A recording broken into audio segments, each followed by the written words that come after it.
What do you do when God seems silent and your ministry is slipping away because of a devastating medical diagnosis?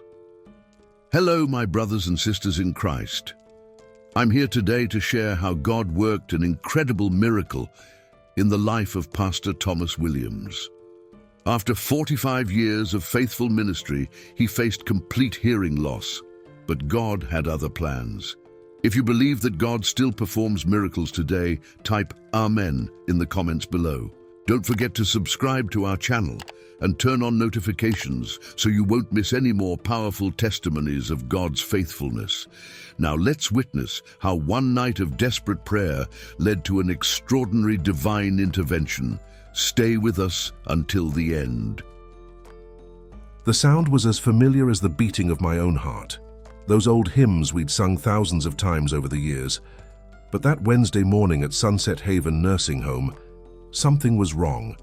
The voices of the elderly seemed more distant, as if they were singing through a long, dark tunnel. Amazing grace, how sweet the sound. As I led the small worship group, I noticed I was straining more than usual to distinguish their voices. It was like someone was slowly turning down the volume on a radio. Martha, a dear 92-year-old lady who always sat in the front row, was moving her lips. I could see the emotion on her wrinkled face, but her words were getting lost in a sea of muffled sounds. My heart skipped a beat as I realized I couldn't hear her clearly anymore. Pastor Thomas? Another resident was trying to get my attention. I turned to see Betty Johnson raising her hand, but her voice was barely a whisper to my ears. I moved closer, smiling to hide my growing panic. "I'm sorry, Betty. Could you speak up a bit?" I said, leaning in. Even then, I could barely make out her request for prayer. After 45 years of ministry, this was the first time I couldn't hear a prayer request clearly. My hands trembled as I gripped my well-worn Bible tighter. Later, sitting in my car in the parking lot, I couldn't hold back the tears anymore. "Lord," I whispered, my voice cracking, "how can I continue serving if I can't hear your people? How can I minister to these precious souls if I can't even hear their prayers?" The medical office was too bright, too sterile. My wife Sarah sat beside me, her hand squeezing mine as Dr. Peterson reviewed the test results. His words hit me like hammer blows. Rapid, progressive hearing loss. Irreversible damage. 6 months at most before complete deafness. Each phrase felt like another nail in the coffin of my ministry. "Isn't there anything that can be done?" Sarah asked, her voice trembling. I could still hear her, thank God, but even her familiar voice was starting to sound different. Dr. Peterson shook his head. "I'm sorry, Reverend Williams. With this type of deterioration, hearing aids won't help for long. You need to start preparing for the inevitable." My mind drifted to last Sunday's sermon about faith that moves mountains. How many times had I stood at the pulpit declaring God's power to heal? Now, sitting in that cold office, those words felt like they were mocking me. On the drive home, memories flooded my mind. The countless hospital visits where I'd heard whispered confessions and prayers, the quiet moments of counseling where every word mattered, the joy of hearing "I do" at weddings, and the tender goodbye prayers with the dying.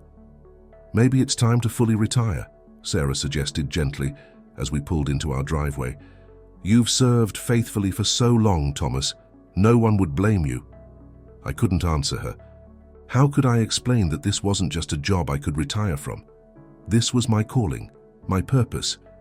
But as I stepped out of the car, the birds that used to sing so clearly in our maple tree were now just faint chirps, and I wondered if God was trying to tell me something I wasn't ready to hear.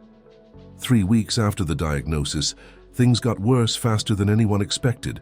During my Wednesday visits at Sunset Haven, I found myself nodding and smiling without really understanding what people were saying. The shame of constantly asking, "What?" or "Could you repeat that?" was becoming unbearable. One afternoon, while trying to counsel Mr. Jenkins about his late wife's passing, I completely misheard him and gave an inappropriate response. The hurt look in his eyes haunted me for days.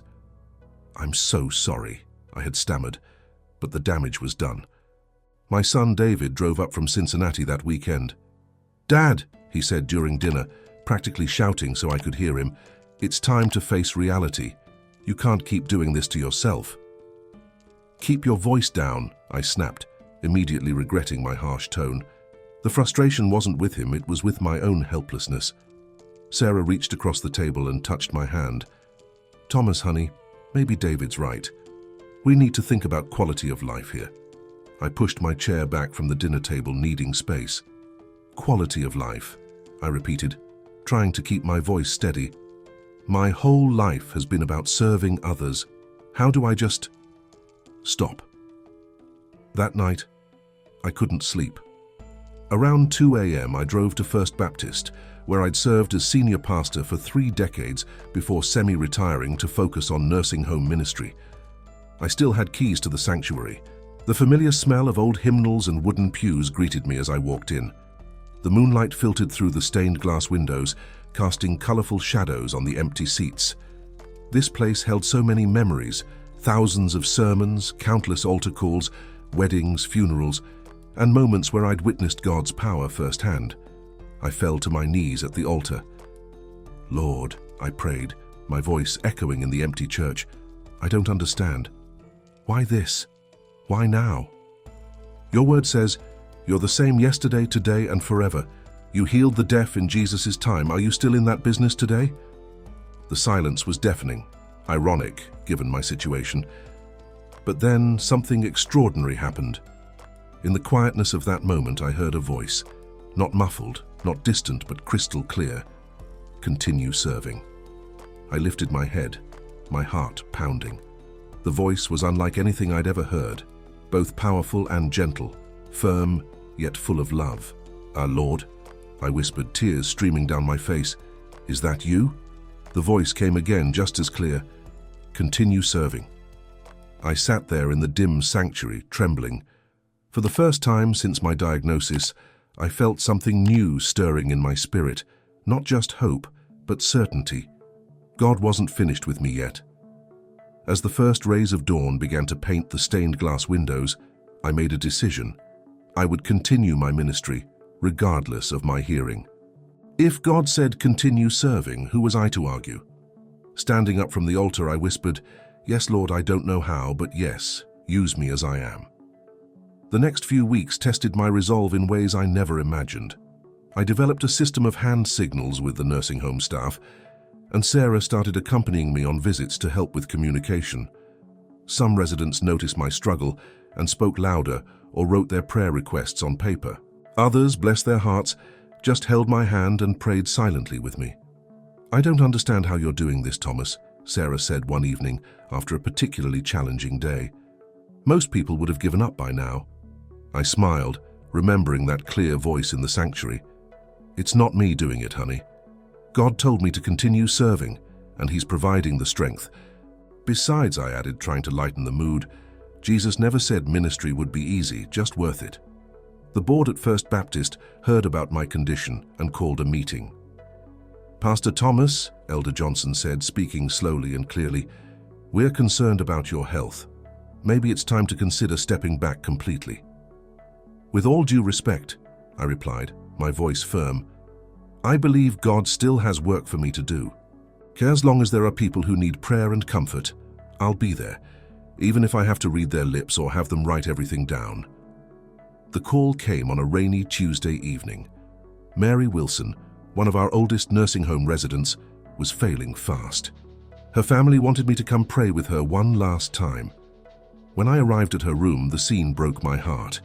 Mary was trying to tell me something, her lips moving weakly, but I couldn't hear her final words. Her daughter had to write them down. She's asking if she'll see her husband in heaven. I felt a wave of frustration and grief wash over me. This precious saint deserved to have her last conversation be heard, not written on a notepad. For the first time since that night in the sanctuary, I questioned everything. Standing by her bedside, I closed my eyes and prayed silently. "Lord, I've been holding on because you told me to continue serving. But right now I feel completely useless. If this is really your will, I need your help like never before." Suddenly, Mary grabbed my hand with surprising strength. I opened my eyes to see her looking directly at me, her face peaceful. She mouthed something, and this time somehow I caught every word. "Pastor, I see Jesus." My heart stopped. Those words, I heard them. They were faint, but clear as a bell. Before I could process what had happened, Mary smiled one last time and slipped away peacefully. I stood there, stunned. Had God just given me a glimpse of hope? Was this a sign of something bigger to come? As I left the nursing home that night, I felt a stirring in my spirit, the same feeling I'd had during that night of prayer in the sanctuary. Something was about to change. That Sunday morning at Sunset Haven was special. We were celebrating Mrs. Anderson's 100th birthday. The activity room was packed with residents, family members, and staff.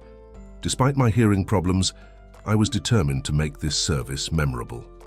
Today, I announced, speaking louder than usual, we're going to sing Mrs. Anderson's favorite hymn, Great is Thy Faithfulness. Sarah stood beside me, ready to help if needed. As the familiar melody began, something strange happened. At first I thought I was imagining it, but the sounds were becoming clearer.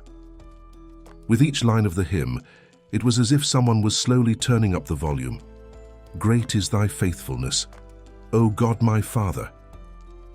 I could hear the piano notes distinctly. There is no shadow of turning with Thee.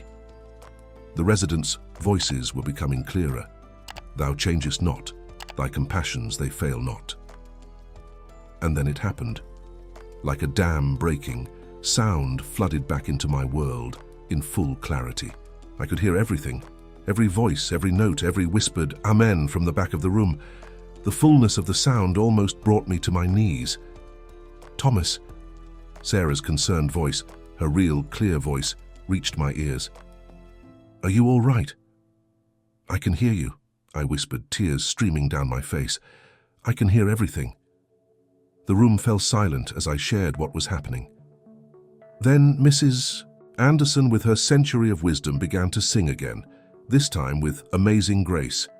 Everyone joined in, and this time I heard every beautiful note, every cracking voice, every imperfect but precious sound. Amazing Grace, how sweet the sound. I had never appreciated those words more than in that moment. The news of what happened that Sunday spread quickly through our small town. Dr. Peterson couldn't explain it. The tests showed my hearing had been completely restored. In 30 years of practice, he said, shaking his head, I've never seen anything like this. The local newspaper wanted to do a story, and other churches asked me to share my testimony. But the most profound impact was at Sunset Haven. The residents who had witnessed the miracle had a renewed faith in God's power.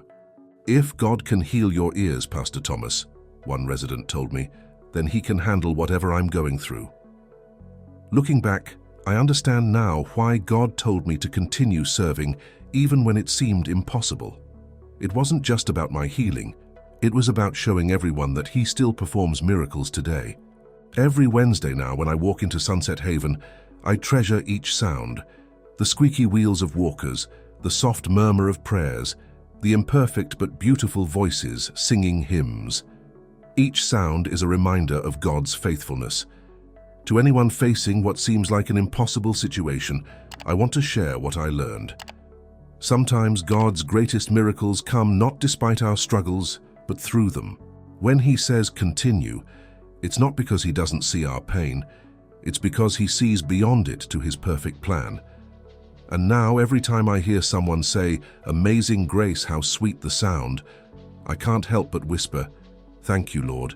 Thank you for letting me hear it again.